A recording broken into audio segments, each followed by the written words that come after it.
মৃত্যুর পর মানুষ যে মাটিতে ঘুমায় নিঃস্বার্থভাবে সেই মাটির বিছানায় বানাতেন তিনি। কারো অশ্রু চেপে বসত যেখানে, সেই স্থানে কেবল নিজের শ্রম ঢেলে যেতেন একা এক মানুষ, মনু মিয়া।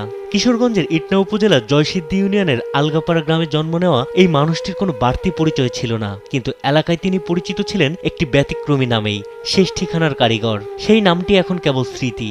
অবশেষে শেষ নিঃশ্বাস ত্যাগ করে নিজেই সেই মাটির বিছানা বেছে নিয়েছেন মনু মিয়া।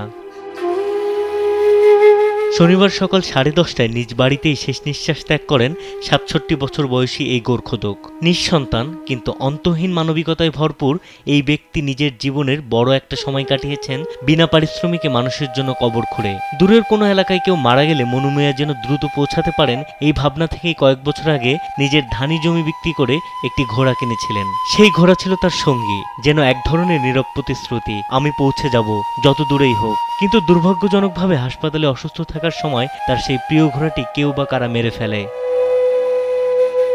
এই ঘটনার পর জনপ্রিয় অভিনেতা খায়রুল বাশার হাসপাতালে গিয়ে দেখা করে নতুন ঘোড়া কিনে দেওয়ার প্রস্তাব দেন, কিন্তু মনু মিয়া নেননি। বলেছিলেন, যা ছিল আল্লাহর দেওয়া ছিল, নতুন করে কারোর দানে নয়, আল্লাহই ব্যবস্থা করবেন। তার মৃত্যুতে আবেগাপ্লুত হয়ে খায়রুল বাশার ফেসবুকে লিখেছেন, মনু কাকা শেষ নিঃশ্বাস ত্যাগ করেছেন, ইন্না লিল্লাহি ওয়া ইন্না ইলাইহি রাজিউন। এতদিন তিনি ঢাকায় ছিলেন, 3 দিন আগে উনি বাড়ি ফিরেছেন। বলছিলেন আগের চেয়ে বেশ সুস্থ আছেন। ওনার সুস্থ হয়ে বাড়ি ফেরার ইচ্ছা আল্লাহ কবুল করেছেন। সুস্থ থেকেই উনি আল্লাহর ডাকে ফিরতে চেয়েছিলেন, এই দোয়াও চাইতেন, বলতেন হয়তো নিজ গ্রামে নিজের জন্মস্থান থেকে আল্লাহ তাকে ডেকে নেবেন, এই চেয়েছেন আল্লাহ। ওনার মহৎ কর্মের ফলস্বরূপ আল্লাহ নিশ্চয় ওনাকে স্বপ্নের ঘোড়া উপহার দিবেন। আল্লাহ ওনাকে জান্নাতবাসী করুক। সবাই মনু কাকার জন্য দোয়া করবেন, আল্লাহ তাআলা তাকে শান্তিতে রাখুন, আমিন।